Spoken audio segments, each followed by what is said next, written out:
Olá, trilheiro, olá, trilheira. Vamos falar um pouquinho sobre direitos da personalidade? Nessa aula a gente vai falar sobre conceito, início e fim da personalidade. Bom, de acordo com a Lei de Introdução às Normas do Direito Brasileiro, a lei do país em que a pessoa é domiciliada é que determina essas regras sobre a personalidade. E aí, o que o Código Civil fala? Bom, são sujeitos da personalidade toda pessoa, porque toda pessoa é capaz de direitos e deveres na ordem civil. Ou seja, a todo direito deve corresponder, obviamente, um sujeito, uma pessoa. Esses sujeitos não incluem, por mais que assim a gente ame aquele nosso pet, nosso doguinho, nosso gato, não inclui animais, seres inanimados e entidades místicas e metafísicas, porque isso são o quê? São coisas de acordo com a visão do direito. E quais são os avanços legais nesse conceito, nesse artigo que a gente acabou de ver? Bom, ele trata de pessoa e não homem, como era no Código Civil anterior. Então, traz essa ideia de isonomia entre mulheres e homens, essa valoridade da pessoa considerada como pessoa humana.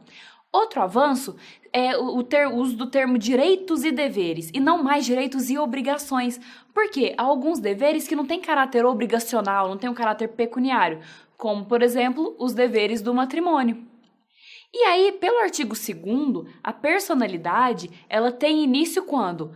Do nascimento com vida, mas a lei põe a salvo desde a concepção os direitos do nascituro. E a gente vai ver que esse conceito legal, ele traz algumas discussões na doutrina que criam algumas correntes sobre o início efetivo da personalidade da pessoa humana. Então, no Brasil, a personalidade jurídica plena inicia-se no nascimento com vida. Mesmo que assim, viva só por alguns minutos, independentemente se o cordão umbilical foi cortado ou não. A partir daí, considera-se que aquela pessoa nasceu com vida e assumiu os direitos da personalidade. Mas aí vem a questão, o nascituro, ele tem personalidade? Porque, beleza, a lei põe a salvo os seus direitos, mas fala que a personalidade começa do nascimento com vida. Então aí a gente tem aqueles 3 posicionamentos doutrinários que a gente falou agora há pouco na aula. Então nós temos a teoria natalista, a teoria da personalidade condicional e a teoria concepcionista. Pela teoria natalista, o nascituro ele não pode ser considerado como pessoa porque ele ainda não nasceu, já que o início da personalidade depende desse nascimento com vida. Então, o nascituro ele não tem direitos, ele tem mera expectativa de direitos. E aí, se o nascituro não tem personalidade e não pode ser considerado como pessoa, então ele é uma coisa? Bom, por essa teoria, a resposta que a gente pode esperar é que sim, o nascituro é uma coisa. E os seus direitos fundamentais legalmente assegurados, relacionados com a sua personalidade? Então, por exemplo, o nascituro tem direito à vida, à investigação da paternidade, aos alimentos, ao nome e até à sua imagem. Como funciona? Aí as teorias que são contra a teoria natalista batem principalmente nesse ponto. E aí, o nascituro é uma coisa, então? E aqueles direitos que ele tem assegurados são o quê? Aí vem a teoria da personalidade condicional, que muitos dizem que acaba se confundindo com a teoria natalista. Por quê? De acordo com essa teoria, a personalidade civil começaria com o nascimento com vida. E os direitos do nascituro, eles estão sujeitos a uma condição suspensiva. Eles são direitos eventuais. O que é uma condição suspensiva? Bom, é aquele elemento acidental do negócio ou ato jurídico que subordina sua eficácia a um evento futuro incerto. Qual que é esse evento? É o nascimento. Por que incerto? Bom, você não sabe o dia que vai acontecer, se vai acontecer mesmo esse nascimento, ou se por acaso o embrião vai morrer na barriga. Então, por essa teoria, o embrião, o nascituro, ele já tem direitos, mas eles estão aí sujeitos a essa condição suspensiva.